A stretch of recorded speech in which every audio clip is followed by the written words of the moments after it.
आधुनिक प्रचारक। एक दिन सत्संग में श्री महाराज जी ने कहा कि सर्वसाधारण उपदेशक अपने आप को गुरु अथवा अधिकारी बनाकर अपना व्यापार कथा वाचने का आरंभ कर देते हैं, जिससे ना तो उनका ही लोक परलोक बनता है और ना ही सुनने वालों का।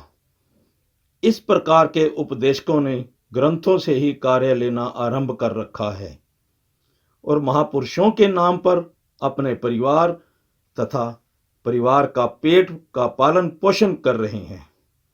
उनका उपदेश सुनकर सर्वसाधारण जनता यही अर्थ निकालती है कि कथा के पश्चात तो पैसे का झगड़ा होगा, इससे तो हमारा व्यापार ही ठीक है।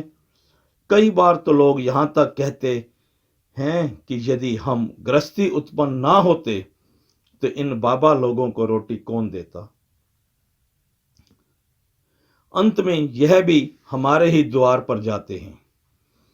सो भाई, ऐसे श्रोताओं का क्या दोष, जबकि सुनाने वाले ही पथभ्रष्ट हो चुके हैं। कभी समय था कि गृहस्थी लोग गुरुओं तथा ऋषियों के पास कठिन यात्रा करके जाते थे और वह लोग वनों के फल इत्यादि खाकर निर्वाह करते थे। वह अपने तपोबल से आत्मिक आनंद में मगन रहते थे। आज के वातावरण ने सबको भ्रष्ट कर दिया है। वनों में तो बस्तियां बन गई हैं और यदि कहीं वन हैं भी तो फलदार वृक्ष नहीं हैं। यदि भूल चूक से हैं तो कुछ एक पूर्ण महात्मा वहां बैठे हैं, परंतु गृहस्थी तो ऐसे मंद कर्मी हैं कि काल चक्कर ने अपने जाल में उन्हें ऐसे फंसा रखा है कि उनके पास समय ही नहीं है कि जाकर अपने जीवन का ध्येय समझ सकें। 24 घंटे दुकान, खेती बाड़ी आदि संसारिक कार्यों में लगे रहकर केवल खान पान और भोग विलास में जन्म गंवा रहे हैं। सुंदरता, धन, परिवार, भवन, भूमि और बाहुबल सब कुछ है, परंतु भक्ति और सच्ची जिज्ञासा का नाम तक नहीं। फिर इन्हीं लोगों का अन्न जल खाकर उपदेशक भी ऐसे प्रकट हो चुके हैं कि जिनको स्वयं पता नहीं कि हम कौन हैं। दूसरी ओर वह समय के गुरु कहलाकर प्राचीन लोगों का स्वांग दिखाते हैं ताकि गृहस्थी उनको भी वैसे ही माना करे। भारतवर्ष में काफी स्थानों पर यह देखने में आया है कि जो त्यागी महात्मा बने हैं, उन्होंने आत्म धन गुरु से प्राप्त करके अपना और जनता का सुधार किया और ठीक उपकारी साधु बनकर भूले जीवों को मार्ग दिखाया। उनकी देखा देखी बाद में उनका परिवार जब भूखा रहने लगा अथवा देखा कि बस और तो कोई व्यापार है नहीं, तो उनके नाम की दुकानदारी बनाकर लोगों को भटकाने लगे। उन्होंने प्रमाण यह दिया कि हम गुरु के पुत्र हैं या पोते हैं, इसलिए हमारा भी अधिकार है, क्योंकि उनके पश्चात और है ही कौन। बस पूरा स्वांग रचाकर चेले बनाना सीख लिया। बेचारे चेले का क्या करें, प्यासे ने तो पानी पीना ही है। यदि आवश्यकता के समय पानी अच्छा ना भी मिले तो भी प्यास बुझाएगा ही। जब ऐसे लोगों का कुछ व्यापार बिगड़ने लगता है तो वे लोगों के घरों में जा जाकर कथा सुनाना आरंभ कर देते हैं। इस पर एक दृष्टांत है। किसी नगर में एक पंडित जी रहा करते थे। जब वह भूखे मरने लगे तो अपने पूर्वजों के कार्य व्यवहार को अपनाना शुरू कर दिया और भोले भाले सेवकों को अपने हाथ में कर लिया। एक दिन पंडित जी किसी जाट के पास खेत में गए। उससे कहने लगे, आओ चौधरी जी, हमारी कथा सुन लो। जाट बोला, पंडित जी, मेरे पास समय नहीं है कि खेती बाड़ी छोड़ूं और कथा सुनकर पेट भरूं। कुछ दिन पश्चात पंडित जी ने फिर विचार किया कि जमींदार धनवान है, काफी धन भेंट में मिलेगा। लोभ ने तंग किया तो जाट से कहने लगे कि आज तो कथा अवश्य सुन लो। चौधरी बोला, यदि कथा अवश्य सुनानी है तो सामने बैठकर कथा सुनाओ, मैं गेहूं निकालता जाऊंगा और तेरी कथा भी सुनूंगा। पंडित जी ने पूजा का सब सामान घर में से लाकर रखा और गणेश पूजन आरंभ हुआ। तब पंडित जी बोले, चौधरी जी आकर संकल्प तो कर जाओ ताकि तुम्हारे नाम की कथा आरंभ हो जाए, फिर काम करते रहना। जाट क्रोध से भरा हुआ आया और कहने लगा, जो कार्य करवाना है शीघ्र करवा लो। तब पंडित जी ने जाट को सामने बिठा लिया और कहा, विचार करना, जो बात हम कहें वैसे करते जाना। जाट ने कहा, बहुत अच्छा। तब पंडित जी ने कहा, हाथ में पानी लो। जाट बोला, हाथ में पानी लो। इधर पंडित जी को भी क्रोध आना शुरू हो गया। क्रोधित होकर पंडित जी बोले, अरे उल्लू, तुम पानी हाथ में लो।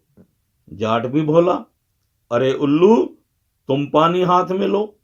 पंडित जी को बड़ा क्रोध आया और कहा, मूर्ख, तुझे लज्जा नहीं आती? जाट बोला, मूर्ख, तुझे लज्जा नहीं आती? यह सुनकर पंडित जी ने एक थप्पड़ लगा दिया। इधर जाट का हाथ उठा और थप्पड़ लगा तो पंडित जी अपनी अज्ञानता को विचार कर रोने लगे। तब जाट ने भी रोना आरंभ कर दिया। पंडित जी अपनी पूजा का सामान उठाकर चल दिए। तो जाट ने समझा कि कथा और पूजन हो चुका है, वह भी चुपचाप जाकर अपने काम में लग गया। पंडित जी पश्चाताप करते हुए घर वापस चले गए। जाते ही पंडितानी जी ने पूछा कि सुनाओ जी, सेवकों से क्या क्या लाए हो? आज तो बड़े यजमान के पास गए थे। तब पंडित जी बिगड़ कर कहने लगा कि जाट से तो मैं बहुत कुछ ले आया हूं, अब तो उसकी पत्नी से शेष रहती भेंट जाकर ले आना। सो भाई गुरुमुखो, यह है मंद जिज्ञासु की दशा। समय बदलता जा रहा है। ऐसे घोर अंधकार में सत्यता भी अपना बिस्तर बांधे घर जाने को बैठी है। उस प्रभु की अपार कृपा से ही पूर्ण गुरु और संत का मिलाप होता है, और पूर्ण संत को पूर्ण जिज्ञासु ही जान सकता है, क्योंकि जो 40 शेर है वही मन कहलाता है। कम चाहे छटांग क्यों ना हो, वह पूरा मन नहीं कहलाता। बस मन को मन वश करेगा। संत को पूर्ण होना चाहिए। आवश्यकता पड़ी तो पूर्ण जिज्ञासु ही उसके पास जाएगा। परोपकार। एक बार भगवान गुरुदेव जी से समय मांगकर स्वामी अनमोल प्रेमानंद जी ने प्रार्थना की, महाप्रभु, मेरी यह इच्छा है कि दीन दुनिया की सभी चिंताओं से स्वतंत्र होकर हर समय खुद मस्ती से मस्त होकर आत्म आनंद में लीन रहूं, सदा आपके ध्यान में ही मगन रहूं। श्री महाराज जी बोले, पंडित जी, मैंने यह दरबार इसलिए नहीं बनाया कि मेरे सेवक दीन दुनिया को भूलकर किसी काम के ना रहें। मैं चाहूं तो सभी अधिकारियों और अनाधिकारियों को जो मेरे दरबार में उपस्थित हैं, हजारों को एक क्षण में समाधि स्थित कर दूं। मेरे लिए यह साधारण बात है। आरती के समय मैं जिस जिस को देखता जाऊं, सब के सब भूमि पर धड़ाधड़ गिरने आरंभ हो जाएं, क्योंकि श्रुति जब पिंड को छोड़कर ब्रह्मांड को जाती है तो आवश्यक है कि पिंड अर्थात शरीर भूमि पर गिर जाए। ऐसे लोग मेरी सेवा कैसे कर सकेंगे, क्योंकि उनको अपने शरीर की सुधि ना रहेगी। भला यह बताओ कि तुम लोग तो मस्ती में लीन हो गए, जगत का कल्याण कौन करेगा? मेरा दरबार तो जगत के प्राणियों के कल्याण के लिए है। जो प्राणी भक्ति मार्ग से भटक कर विषय भोगों के जंगल में दुख पा रहे हैं और ज्ञान चक्षुओं से शून्य होकर अनेक योनियों अर्थात गड्ढों में गिर गिर कर करुण रुदन कर रहे हैं, उनको सद्मार्ग कौन दिखाएगा? मेरा दरबार मस्तों के लिए नहीं है। मैंने तो आप लोगों से जगत कल्याण कराना है। यदि आप लोग पेट भर खाना खाकर सो रहे और आपके सब भाई बंधु भूख से तड़पते रहे, तो संसार की दृष्टि में आप पेटू पालू कहलाओगे। इसलिए पंडित जी, मेरा अवतार केवल जगत के कल्याण के लिए हुआ है। मैं जो दिन रात एक करके अपनी नींद और आराम का त्याग करता हुआ जगत के कल्याण के पीछे लगा हुआ हूं, मुझे उस मस्ती की आवश्यकता नहीं है जिसकी तुमको है, परंतु मेरी दृष्टि में परोपकार और सत्संग की तुलना में वह मस्ती रुपये में 1 पैसे के बराबर भी मूल्य नहीं रखती, क्योंकि सच्चा आत्मदर्शी जानता है कि जब तक यह सर्व संसार जो मेरी आत्मा है मुक्त नहीं होगा, मैं एक जीव के मुक्त होने से मुक्त नहीं हो सकता।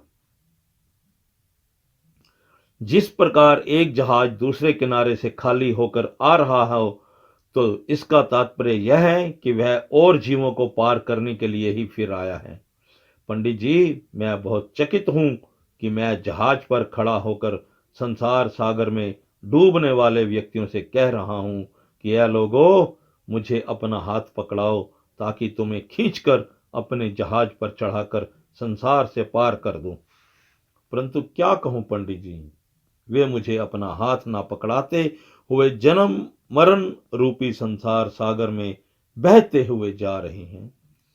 वे सोचते हैं कि यह साधु हमारा सर्वस्व छीन कर ले जाएगा। इस सर्वस्व के प्रेम बंधन के कारण ही अनेक जीव दुख उठा रहे हैं। वे इस तन मन और धन के झूठे प्रेम में ही अपना परलोक बिगाड़ रहे हैं। कितने आश्चर्य की बात है कि मैंने तुम्हें साधु इसलिए नहीं बनाया कि तुम परोपकार रूपी रत्न को छोड़कर मस्ती रूपी कांच के पीछे दौड़ो। जगत को अपनी आत्मा मानकर इसका कल्याण करो। भक्त प्रहलाद से नरसिंह भगवान ने वर मांगने को कहा, तो प्रहलाद भक्त को परोपकार ही सबसे बड़ा दिखाई दिया। इसलिए तुम लोग परोपकार का महत्व नहीं जान सके, जिसके कारण मस्ती मांग रहे हो। जाओ, मेरी आज्ञा है कि जगत के कल्याण में लग जाओ। यह ऐसी मस्ती है जिसका नशा कभी नहीं उतर सकेगा। रजोवा निवासी श्री करमचंद जी तथा श्री रखामल जी महाप्रभु के बाल बनाने की सेवा हजामत किया करते थे। एक दिन स्वाभाविक ही श्री करमचंद जी ने यह भावना प्रकट की कि गुरुदेव, हमें भी भजन का आनंद बख्शिए। ऐसी कृपा कीजिए कि हम समाधि स्थित हो जाएं। दाता दीनदयाल जी हंसकर बोले, आप जो सेवा कार्य कर रहे हैं वही ठीक है। सेवा का स्थान बहुत ऊंचा है। आप प्रेम पूर्वक इस सेवा को निभाते चलो। समय आने पर आपकी भावना पूर्ण हो जाएगी। श्री सद्गुरुदेव महाराज जी के इन वचनों को सुनकर श्री करमचंद जी की संतुष्टि हो गई। इसके पश्चात श्री करमचंद जी अपनी सेवा कार्य करने लगे। महाप्रभु ने प्रसन्नचित्त होकर अपनी कृपा दृष्टि से इनकी ओर निहारा। बस फिर क्या था, श्री करमचंद जी तत्काल बेसुध होकर गिर पड़े। वह समाधि अवस्था में चले गए। हृदय सम्राट ने अपने सेवकों को आज्ञा दी कि इसे संभालो। फिर श्री महाराज जी कहने लगे, यदि इसे समाधि अवस्था का आनंद प्रदान किया जाए तो फिर यह सेवा कार्य कौन करेगा। जीवों के कल्याण के लिए सेवा की परम आवश्यकता है। सद्गुरु प्रेम। एक दिन चकोड़ी आश्रम में स्वामी परम ज्ञानानंद जी ने प्रार्थना की, दाता जी, दास के मन में एक शंका है कि जिस समय दास आपके पावन चरण कमलों में आया था तो उस समय मन में प्रेम भाव बहुत था। ऐसा प्रतीत होता था कि आप पूर्ण ब्रह्म परमात्मा हैं, और यदि हमारे शरीर से आप छू जाओगे तो हम आकाश में उड़ने लगेंगे तथा हमारी समाधि लग जाएगी। ऐसा उस समय अनुभव होता था। अब आप तो वही हैं, परंतु हमें अपना प्रेम कम दिखाई देता है। जैसे पहले मस्ती, आनंद और सेवा का एक अद्भुत नशा अथवा खुमारी रहा करती थी, उसमें अब कमी प्रतीत होती है। पता नहीं वह पहले वाला प्रेम कहां चला गया। अब क्या ऐसी ही दशा रहेगी अथवा यह प्रेम और कम हो जाएगा। कृपा दास के इस भ्रम का निवारण कीजिए। श्री सतगुरुदेव महाराज बोले, भैया, आपका कहना सत्य है, परंतु जो निर्णय आप अपनी मन बुद्धि द्वारा कर रहे हो हमारे समीप वह बिल्कुल ठीक नहीं। यदि भक्ति मार्ग में मन का ही निर्णय ठीक होता तो फिर आपको हमारे पास आने की क्या आवश्यकता थी। आपके मन में यह कमी थी कि वह गुरुदेव के बिना भजन अभ्यास करना नहीं जानता था। मन प्रभु सिमरण में लगता ना था। अब वह रोग तो काफी सुधर गया, परंतु मन अब भी आपको धोखा देना चाहता है। बड़े बड़े सिद्ध महापुरुष भी मन के पंजे में आकर विनाश को प्राप्त हुए हैं। यह मन परमार्थिक जिज्ञासुओं को प्रेमी बनाकर भी धोखा दे जाता है। जीव को इसका पता नहीं चलता, इसलिए जब तक शिष्य अपने संकल्प, विकल्प, हंगता, ममता गुरु अर्पण नहीं करता, मन उसे किसी भी समय धोखा दे सकता है। यह मन सदा जीवित रहता है। इसे मारने वाले स्वयं काल का ग्रास बन गए। इसे मारा नहीं जाता। मन के मरने से मारने वाला बाकी रह जाता है। फिर वह अहंकार पूर्वक यह समझता है कि मैंने मन को मार लिया है। सबसे अच्छी बात तो यह है कि स्वयं गुरु अर्पण हो जाओ, तब सब कुछ बीच में ही आ गया। जब यह मन गुरु अर्पण होगा तब इसके विचार परमार्थिक बन जाएंगे और यह गुरु रूप ही हो जाएगा। जैसे भृंगी के अर्पण होने से कीड़ा भी भृंगी रूपी हो जाता है। अब ध्यान पूर्वक सुनो। आपका प्रेम पहले दूध रूप था और दूध काफी भारी था। मैंने सोचा इस प्रकार तो दूध बिगड़ जाएगा, तो उसे खूब पकाकर खोया बना दूं। अब प्रेमी रूप दूध खोया के रूप में बदल गया है और उसका भार भी कम हो गया है, परंतु अब उसके बिगड़ने की आशंका नहीं। इसका प्रमाण मैं आपसे मांगता हूं। अब जो आप प्रेम के कम होने की शिकायत करते हैं, तो बताओ कि आप मुझे छोड़कर जा सकते हो अथवा मुझसे विमुख हो सकते हो। इन्होंने प्रार्थना की, महाप्रभु यह कदापि नहीं हो सकता। चाहे आप मेरे टुकड़े टुकड़े भी क्यों ना कर दें, फिर भी मैं तो आपके पावन चरण कमल नहीं छोड़ सकता। यह शरीर तो अब पहले आपका ही हो चुका है। इस पर महाप्रभु बोले, पहले वाला प्रेम आपको अधिक दिखाई देता था, क्योंकि उसके साथ दूध में सूक्ष्म जल रूप अहंकार भी सम्मिलित था। उस प्रेम में आपको कोई दुष्ट मुझसे विमुख भी कर सकता था, क्योंकि आपका भोला प्रेम था। परंतु अब आप पर किसी कुसंगत का प्रभाव नहीं हो सकता। अब तो आप अनेक कुसंगियों को सुधारने वाले बन चुके हो। सिद्धांत यह है कि उस समय उस प्रेम की आवश्यकता थी, इस समय इसी प्रेम की आवश्यकता है। आरंभ में भोला प्रेम होता है, धीरे धीरे गुरु के सत्संग में रहकर प्रेम अपना रूप बदलकर खोया बन जाता है, अर्थात दृढ़ हो जाता है, जिससे उसका मूल्य भी बढ़ गया और उसके बिगड़ने की भी कोई संभावना ना रही। आप अब हमारे सच्चे सेवक और गुरुमुख बन चुके हो। यदि मन कभी इस प्रकार धोखा देने लगे तो हमारी आज्ञा है कि मन का कहना ना माना करो। आत्मिक आनंद। सीमा प्रांत के एक भक्त ने प्रार्थना की, दयाल जी, यदि संसार में सब प्रकार का सुख मिला हो, शरीर भी आरोग्य मिले, पुत्र स्त्री भी आज्ञाकारी हो, आदर सम्मान मकान भूमि सब कुछ प्राप्त हो, जिसका सब लोग आदर करें और वह मान्य पुरुष हो जाए, क्या इन सुखों को प्राप्त करके भी आत्म सुख की आवश्यकता है जिसकी खोज की जाए? इन सुखों की अपेक्षा आत्म सुख में क्या विशेषता है? कृपया इस भ्रम का निवारण कर दीजिए।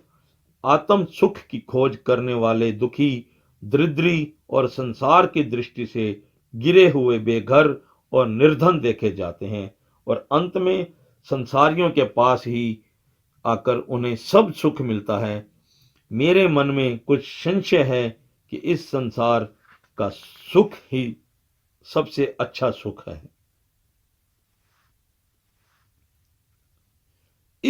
संशय का समाधान करते हुए श्री गुरु महाराज जी ने बड़े प्रेम से हंसकर कहा, जिसको विषधर सांप डस जाए उसे नीम भी मीठी लगती है। प्यारे, यह तुम्हारे वश की बात नहीं, संसार के विषय आनंद रूपी सांप ने आपको काट खाया है। आप जानते अवश्य हो कि नीम कड़वी है और रीठे भी कड़वे हैं, परंतु दोनों मीठे क्यों लगते हैं? बस खाते खाते सांप का विष कम होगा, तब उस मीठेपन की वास्तविकता आपको अनुभव होगी। फिर तो स्वयं ही जान लोगे, तब हमारे अथवा और किसी के कहने की आवश्यकता ना रहेगी। आपको यह अनुभव होना कि संसार मिथ्या और नाशवान है और फिर उसे प्रिय समझना, बस यह बात सिद्ध करती है कि सांप का विष विद्यमान है।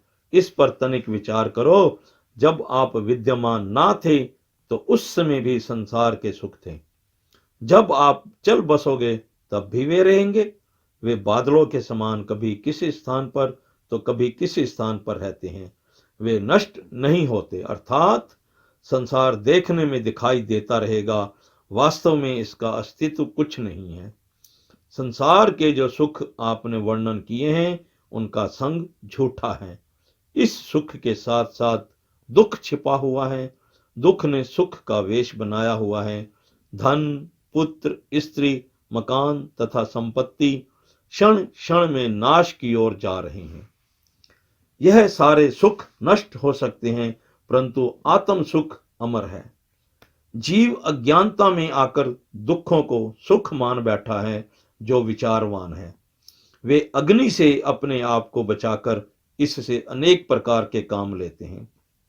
जीवा को प्रत्येक समय दांत काटने को तैयार है, परंतु जीवा चतुर है, उन दुष्ट दांतों से अपने आप को बचा लेती है।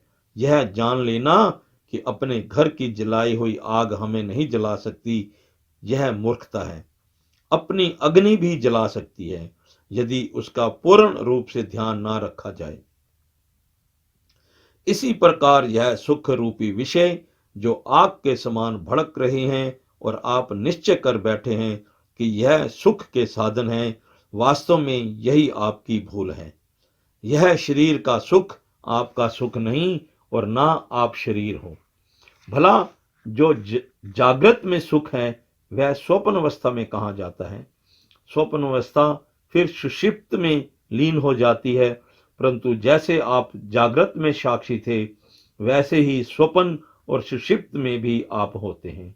आपका सत्य स्वरूप एक रस सब अवस्थाओं को जानने वाला है और यह सब खेल बदलता रहता है।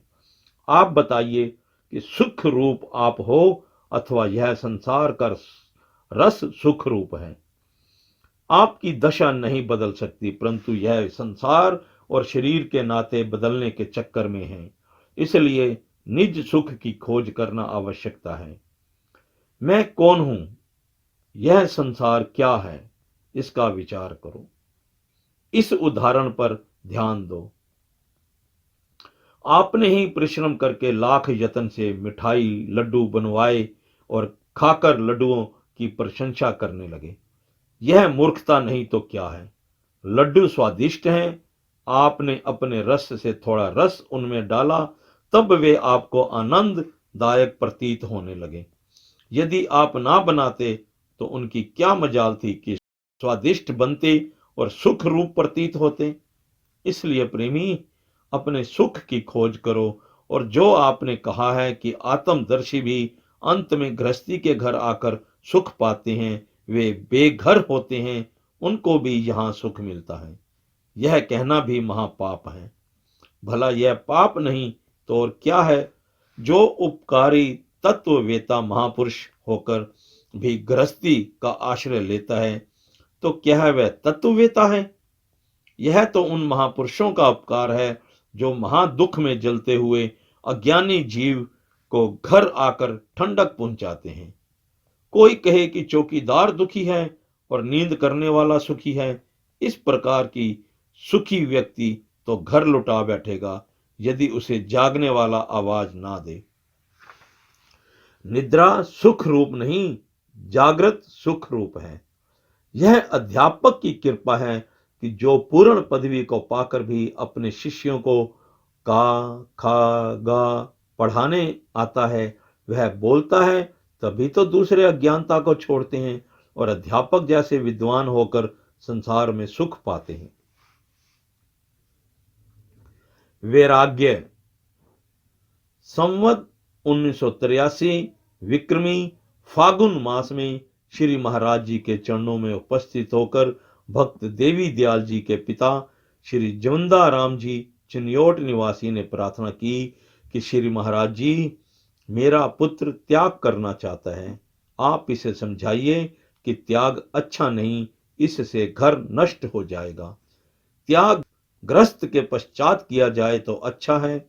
जब शरीर निर्बल हो जाए, वासनाएं शांत होकर काम चेष्टा ना रहे, तब त्याग अच्छा है। उस त्याग से धोखा नहीं होगा।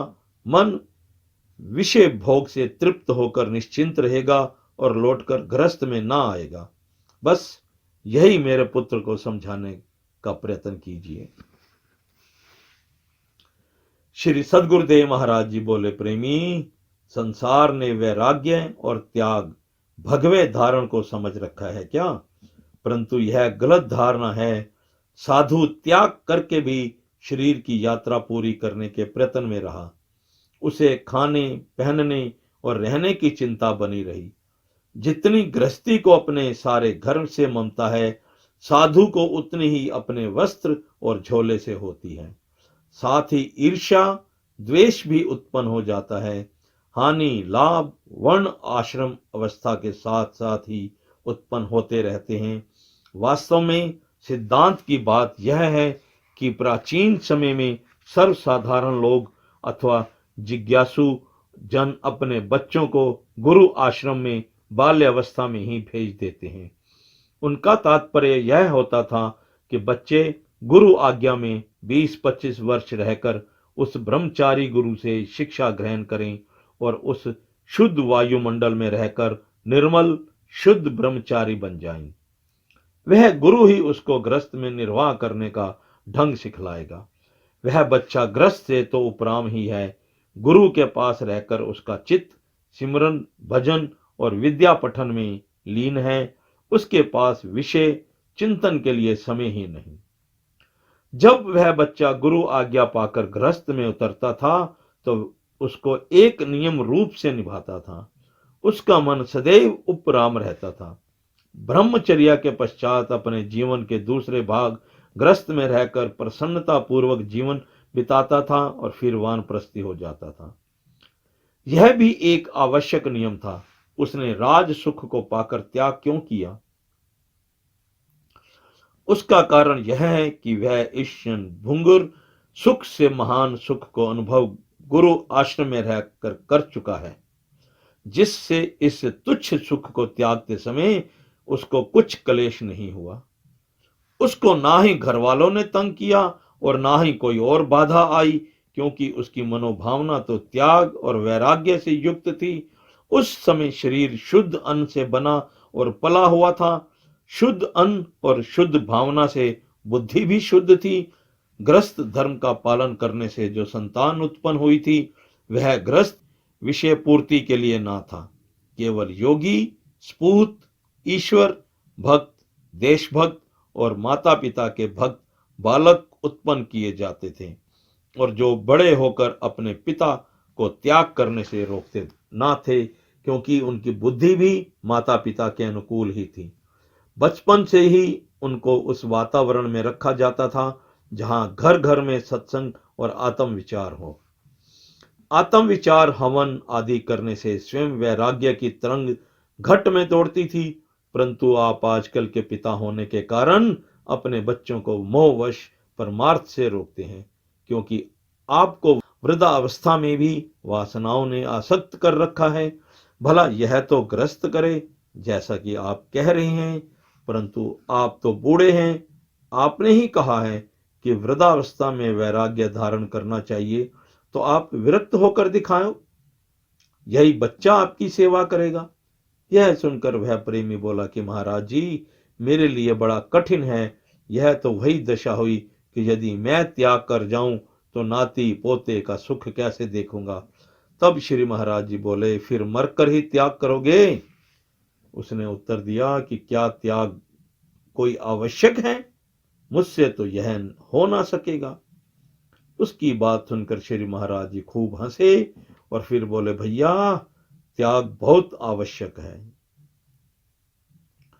त्याग से ही सुख मिलता है। जो मन में त्याग रख कर ग्रस्त करते हैं वे प्रत्यक्ष रूप से भी त्याग कर सकते हैं। वे जिस समय चाहें त्याग कर सकते हैं। और फिर यह तो कलयुग है, जीवन का विश्वास नहीं। प्राचीन काल में जीव को ज्ञात होता था कि मैं इतने वर्ष जीवित रहूंगा। वह प्रसन्नता से जीवन के 4 भाग कर लेता था। पहला ब्रह्मचर्य, दूसरा गृहस्थ, तीसरा वानप्रस्थ, चौथा संन्यास। परंतु कलयुग में यह सब नियम नहीं चलते। कर्म धर्म गिरने से जीवन का पतन हो चुका है। इस समय तो वैराग्य की भावना बचपन से ही आवश्यक है। संसार के भोगों में आसक्त व्यक्ति के अंतिम समय तड़पते हुए प्राण निकलेंगे और फिर अपनी वासना अनुसार उसे 84 में आना होगा। गुरु वाक्य और सद शास्त्रों की कृपा से जिसको अपने परमार्थ की इच्छा है और गृहस्थ सिर पर है, सर्वप्रथम तो उसे चाहिए कि कमल के समान जल से निर्लेप रहे, नहीं तो जिस आश्रम में रहकर अपनी भक्ति बना सके बनाए। जैसे पुरुषार्थ कर्म करके धन उत्पन्न करना होता है, यह आवश्यक नहीं कि जो काम हानिकारक है उसे करता चले। यदि हानि है तो व्यवहार बदल सकता है।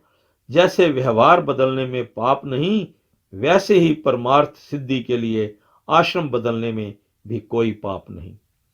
जो धन पाप कर्म से उत्पन्न किया जाता है वह हमें नष्ट कर देता है। जो निष्कपट रूप से धन उत्पन्न हुआ वह सुख रूप है। ऐसे ही विचार से किया हुआ त्याग सुखी करता है। हमारी आज्ञा है कि भक्त जी चाहें ग्रस्त में रहें, परंतु मन अपना वैरागी बनाए रखें, ताकि मनोवृत्ति ईश्वर के नाम सिमरन में लीन रहकर कमल के समान संसार रूपी तालाब से असंग रहें। माताएं दूध से दही और दही से मक्खन निकाल लेती हैं। यदि उस मक्खन को फिर उसी छाछ में छोड़ दिया जाए तो यह छाछ में मिलता नहीं, तैरता रहता है। पहले पृथक करना आवश्यक था, क्योंकि मक्खन और घी का काम दही नहीं दे सकता। ठीक इसी प्रकार जीव को वैराग्य भावना से युक्त होकर प्रत्येक धर्म का पालन करना चाहिए। निज स्वरूप का ज्ञान। एक बार मंडी भावदीन जिला गुजरात पंजाब की संगत श्री महाराज जी के शुभ दर्शन के लिए आई। उन दिनों महाप्रभु भखड़े वाले आश्रम में विराजमान थे। संगत ने श्री चरणों में दंडवत प्रणाम किया। दाता दीनदयाल जी उस समय सत्संग वर्षा कर रहे थे। गुरुदेव ने स्वामी गुरु दर्शनानंद जी को रामायण की यह चौपाई बोलने की आज्ञा दी। उन्होंने यह चौपाई बोली। ईश्वर अंश जीव अविनाशी, चेतन अमल सहज सुख राशि, सो माया वश भयो गुसाई, बंध्यो कीर मरकट की नाई।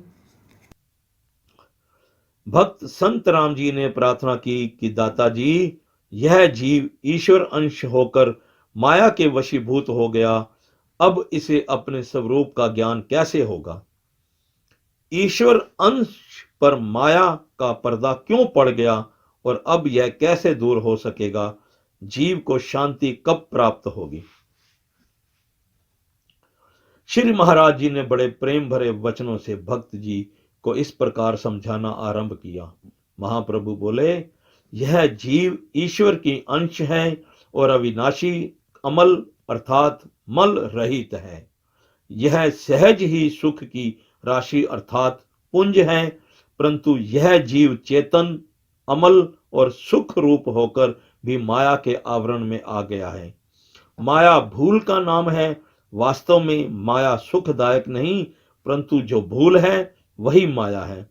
भला जो बंदर और तोते के समान बंधन में आ गया हो, उसे किसी ने तो बांधा नहीं, स्वयं बंध गया है। तोता अपने लोभवश अपना पंजा नहीं छोड़ता और चिल्लाता है कि मैं पकड़ा गया, बस थोड़ी सी भूल ने ही उसे बंधन में डाल दिया, क्योंकि उसी समय फंदक आकर तोता पकड़ लेता है। इसी प्रकार बंदर भी अपने लोभवश चने से प्रेम करता है। बंदर पकड़ने वाले पृथ्वी में छोटा सा लोटा चने भरकर गाड़ देते हैं। लोटे का मुख तंग होता है। बंदर जब अंदर हाथ डालकर चने निकालना चाहता है तो मुट्ठी भरने पर हाथ मोटा हो जाता है। वह चने तो अपने पंजे से नहीं छोड़ता और रोना चिल्लाना आरंभ कर देता है कि मुझे अंदर से किसी ने पकड़ लिया। तब अच्छा अवसर जानकर कलंदर बंदर को पकड़ लेता है। अब वह वास्तव में पकड़ा गया। वे दोनों ही झूठे बंधन में बंधे हैं। इसी को जीव कहते हैं। यदि वे भूल ना करते तो फंदक दोनों को दुखी ना करता। अब आपका प्रश्न है कि जीव को अपने स्वरूप का ज्ञान कैसे होगा। इसके लिए सबसे पहले स्थूल बंधन को तोड़ना होगा ताकि यह ममता दूर हो। जीव चाहे संबंधियों में ही रहे, परंतु उनका बंधन दिल से तोड़ रखे और विचार रूपी तय करता रहे कि मैं चेतन हूं। इसका प्रमाण यह है कि चेतन यह जानता है कि यह मेरा हाथ है। हाथ जड़ है, हाथ को कुछ ज्ञान नहीं कि मैं इसका हूं। इसी प्रकार समस्त शरीर जड़ है, इस समस्त शरीर को ज्ञान नहीं कि मैं किसका हूं, परंतु उस चेतन को ज्ञान है कि यह शरीर मेरा है। स्वाभाविक ही यह कभी कह उठता है कि आज थकान है और शरीर रोगी है। ड्राइवर नहीं बिगड़ा, इंजन बिगड़ा है। इंजन का पुर्जा ढीला है और चलने से रुक गया। ड्राइवर इंजन के बिगड़े हुए पुर्जे को जानता है। उसे इंजन का पूरा ज्ञान है और वह बिगड़े पुर्जे को बना भी सकता है। इस पर भक्त संत राम जी ने पुनः प्रार्थना की, हे प्रभु जी, आपके कथन अनुसार शरीर पृथक और चेतन पृथक हुआ, परंतु चेतन होता हुआ भी शरीर माया के पर्दे में क्यों आकर ज्ञान की खोज करने लगा।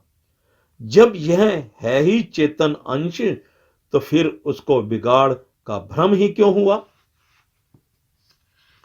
गुरुदेव बोले, सुनो प्यारे, शरीर पंच भौतिक है। पंच महाभूत के मिलने से आकार बन गया। वास्तव में यह पांच तत्व अपने अंदर समा जाते हैं। यह आकार होता हुआ भी आकार नहीं। इसके भीतर जो आत्मा चैतन्य है, यह सदा एक रस है। ना इसका जन्म है ना मरण है। वास्तव में वह पृथक है, अर्थात इन तत्वों में नहीं मिल सकता। जैसे अनेक पुर्जे मिलने से बाजा हारमोनियम बन जाता है और अंदर वायु के प्रवेश करने से स्वर निकालता रहता है, वैसे ही इन पांच तत्वों में चैतन्य प्रकाश होते ही आवाज आ जाती है। जैसे परमाणु शक्ति के बिना वह जड़ है, कुछ नहीं कर सकता। इसी प्रकार इस जीव के बिगाड़ का भ्रम भी मिथ्या है, परंतु कई बार यह सत्य भी होता है। महासागर चैतन्य है और उसकी लहर जो बाहर आकर मिलीन हो गई, उसमें कीटाणु पड़ गए, अशुद्धि का भ्रम हो गया। तब उसे गड्ढे का पानी पुकारने लगा। वास्तव में वह सागर की अंश है। यदि सागर में चली जाए तो सागर उसे अपना स्वरूप समझकर अपने में लीन कर लेता है। यदि आप यह कहें कि तरंग सागर वाला काम क्यों नहीं करती, सागर वाले गुण उसमें क्यों नहीं, तो प्यारे, उसका गुण और स्वाद तो सागर जैसा ही होगा, परंतु कर्म वह नहीं। सागर में बड़े बड़े जलचर मछलियां और जहाज भी चलते हैं, परंतु उसके पानी में यह वस्तुएं नहीं पाई जाती। बस अंशा अंशी का इतना ही भेद है। अब भजन अभ्यास अथवा शुभ कर्म में युक्त होना, अर्थात इस लहर को अपने केंद्र में लौटाकर ले जाना है। यह कहते फिरना कि मैं ब्रह्म हूं, बेकार है। किसको कहता है कि मैं ब्रह्म हूं? दूसरा दिखाई देता है तो उसको कहता है कि मैं ब्रह्म हूं। यदि यह ब्रह्म है तो दूसरा कौन हुआ? बस दूसरा दिखाई देना ही अज्ञान है। वाचक ज्ञान पथ भ्रष्ट कर देता है। सच्ची जिज्ञासा उत्पन्न होते ही हमारा कर्तव्य है कि अपने आप की खोज करें और इस शरीर में अपने को जानने के लिए उत्सुक रहें। पूर्ण गुरु शीशे के समान है। जैसे मनुष्य अपना मुख देखने की इच्छा लेकर शीशे के सामने जाता है और शीशे से प्रेम करता है, इसी प्रकार शिष्य गुरु से प्रेम और भक्ति का संबंध बढ़ाता जाए। जब उसके ज्ञान की आंख खुलेगी तब वह शीघ्र इस आनंद को प्राप्त कर लेगा और फिर शांति ही शांति है। सच्ची शरणागति। एक दिन श्री महाराज जी ने अपने श्री मुख से सत्संग के समय यह वचन उच्चारण किए, इस दरबार में आप सब लोग अपने अपने विचार सहित घर बार छोड़कर आए हो, केवल मेरे प्रेम के लिए और अपने कल्याण के लिए। आपका यहां आना हुआ, आप लोगों का त्याग प्रशंसनीय है।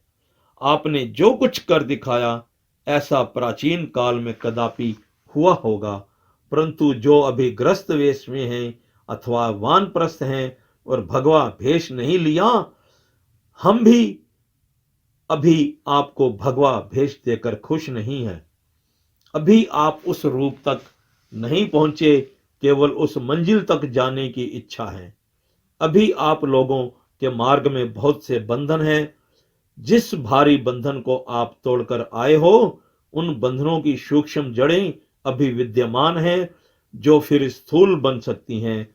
आपने घर बार छोड़ा और सब कुछ मेरे अर्पण करके आप निर्बंध होने आए हैं, परंतु अभी अपना और कर्तव्य समझ बैठे हो कि गुरु दरबार में हमारे बच्चे भूखे प्यासे ना रह जाएं।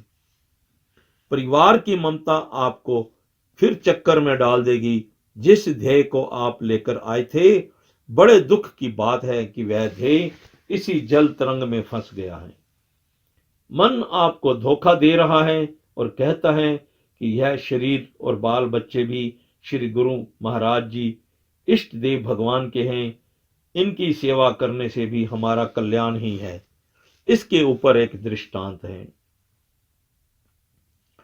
किसी ब्रह्म ज्ञानी गुरु के पास एक त्यागी चेला रहता था।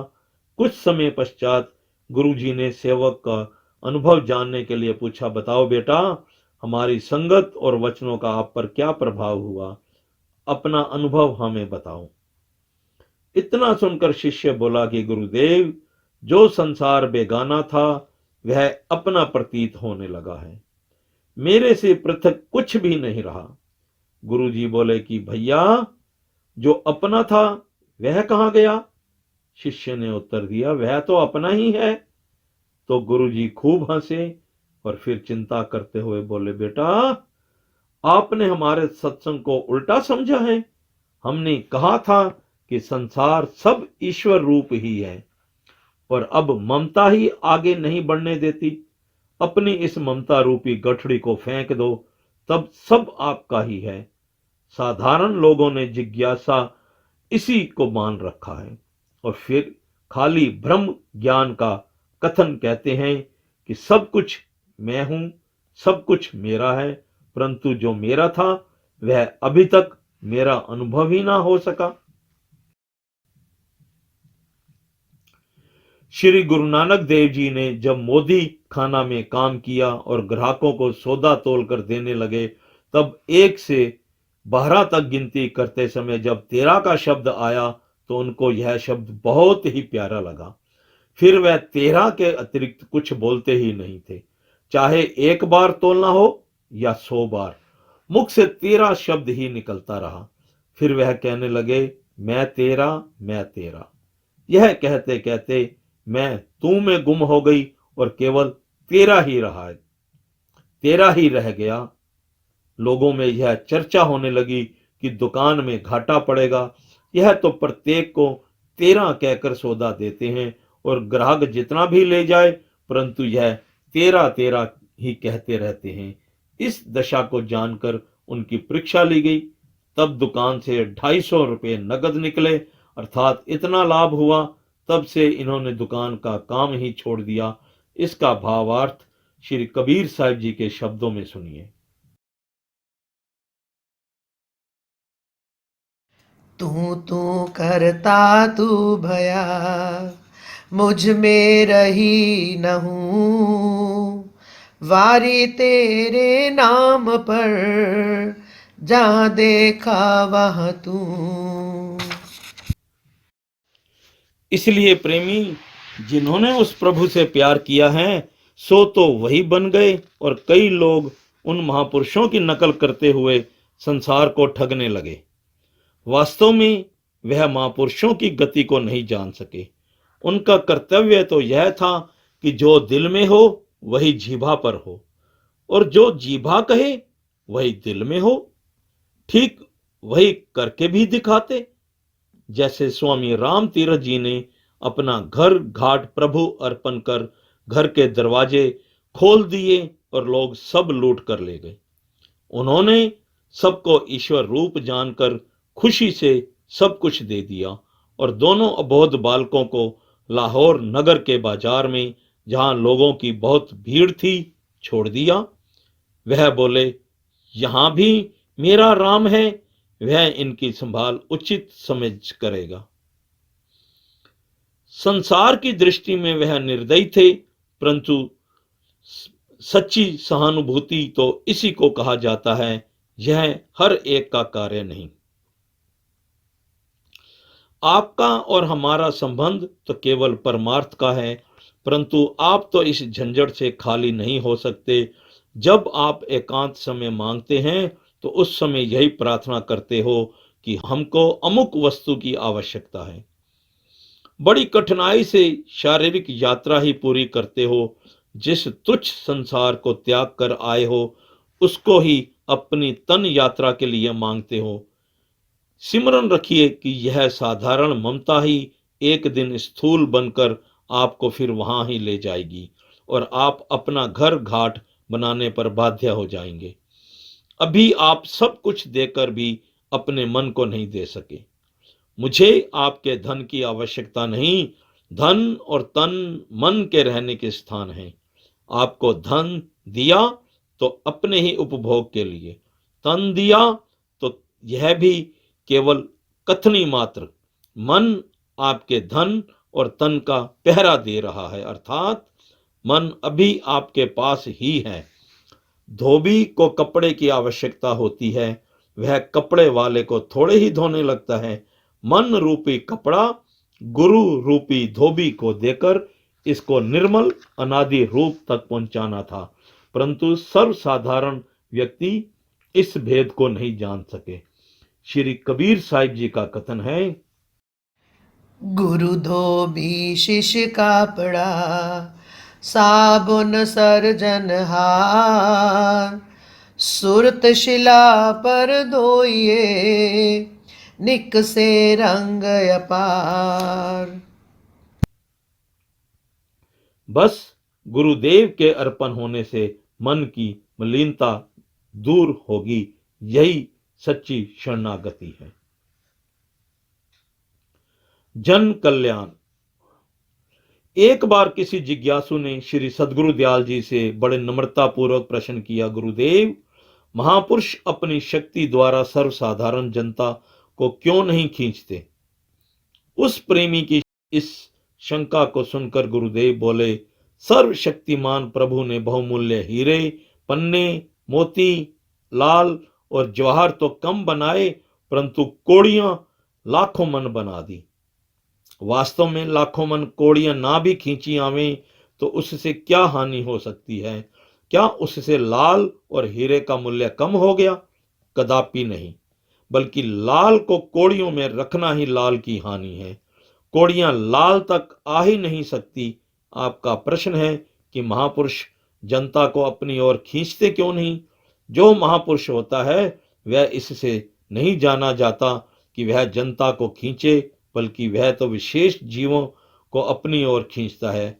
छोटी छोटी कचहरियों में अधिकारियों के आगे भीड़ बनी रहती है, परंतु उच्च न्यायालय, हाई कोर्ट और सर्वोच्च न्यायालय, सुप्रीम कोर्ट में न्यायाधीश बड़े होते हैं, वेतन भी उन्हें अधिक मिलता है, परंतु उनके पास मुकदमे कम आते हैं। यदि विचार किया जाए तो इस प्रश्न का समाधान हो जाता है। सर्वोच्च न्यायालय में सर्वसाधारण व्यक्ति इकट्ठे नहीं होते। जिनका निर्णय छोटे न्यायाधीश नहीं कर पाते, वही वहां जाते हैं। ठीक इसी प्रकार जब तक पूरी जिज्ञासा और उपरामता ना हो तथा अपने को जानने की इच्छा ना हो, तब तक पूर्ण सद्गुरु तत्ववेता के पास नहीं जा सकते। एक पूर्ण जिज्ञासु के आने से अनेक अज्ञानी ना भी आए तो इसमें क्या हानि है। उस गुण तत्व को जानने के लिए लंबे चौड़े भाषणों की आवश्यकता नहीं होती। यह प्रश्न ही जिज्ञासा से बाहर है कि पूर्ण संत के पास साधारण जिज्ञासु क्यों नहीं आते। अनपढ़ साधारण वृत्ति वाले व्यक्ति भी कौड़ियों को परखने लगे, परंतु हीरे जवाहरात को देखने और परखने के लिए अनेक वर्ष परिश्रम करने के पश्चात ऐसी दृष्टि प्राप्त होगी। बड़े बड़े लाखों की जनसंख्या वाले नगरों में बड़ी कठिनाई से एक दो व्यक्ति ही ऐसे मिलेंगे जो हीरे और लाल को जानने वाले होते हैं। सर्व साधारण व्यक्ति उन्हें देखने के लिए दौड़ते हैं, परंतु देखना उसका ही सफल माना जाता है जो जान सके कि यह पत्थर लाखों का है, साधारण पत्थर नहीं। महापुरुषों की चुंबकीय आकर्षण शक्ति सिर्फ लोहे को ही अपनी ओर खींचती है। जिस लोहे पर जंग लगा हो उसे चुंबक अपनी ओर नहीं खींचता और ना ही स्वयं उसकी ओर खींचता है। भगवान श्री कृष्ण 16 कला संपूर्ण होकर भी दुर्योधन जैसे मूड को ना सुधार सके। इससे कल्पना हो सकती है कि भगवान समर्थ ना थे और यह सब आडंबर था। वास्तव में भक्तों पर ही भगवान की शक्ति का प्रभाव होता है, मूर्खों पर नहीं। भगवान श्री कृष्ण विदुर की दृष्टि में साक्षात नारायण थे, परंतु दुर्योधन की सभा में उन्हें क्या कुछ ना कहा गया। उस समय उनकी शक्ति कहाँ थी। तात्पर्य यह है कि शक्ति तो उस समय भी थी, परंतु दुकर्मों तथा अहंकारों ने उसने ना जाना। जैसे सूर्य का तेज 24 घंटे पूर्ण ही है, परंतु प्रातः, दोपहर और सायंकाल में उसमें कुछ अंतर आ जाता है। वास्तव में सूर्य में कदापि कोई अंतर नहीं आता। समय सबका एक जैसा नहीं होता। जिन पापी मनुष्यों को महापुरुषों ने शुद्ध किया, तो इसी प्रकार जैसे गीली लकड़ी को प्रचंड अग्नि में डालकर उसका गीलापन पहले सुखाया गया, जब गीलापन सूख गया तब एक क्षण ही उसे आग लग गई। पहले केवल भीगी होने के कारण वह नहीं जलती थी। इस प्रकार जिन व्यक्तियों के मन के ऊपर थोड़ा आवरण होता है, वे किसी मित्र संबंधी के साथ महापुरुषों तक आ जाते हैं और आते जाते कुछ दिन पश्चात उनको थोड़ी समझ आ जाती है। फिर वे परम भक्तिवान होकर अपना जन्म सफल कर लेते हैं और जगत के पूज्य महापुरुष बन जाते हैं।